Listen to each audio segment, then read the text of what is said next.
Underarm turn. Eighth of a turn, half a turn, 3/8 of a turn.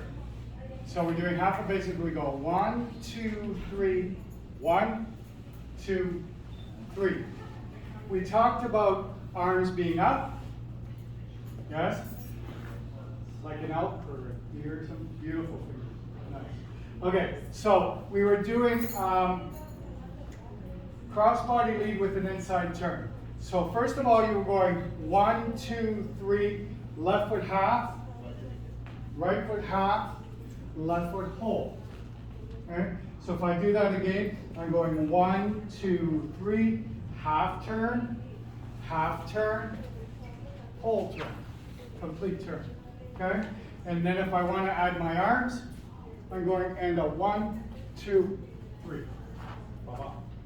I'm going to do that again, just for and a 1, 2, 3. Okay?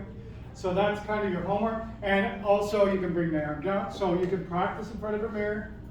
Okay, don't be shy. Just bring it down. See how sexy you can look to yourself. All right? You can do it. And that's it. You guys were great tonight. Thank you very much.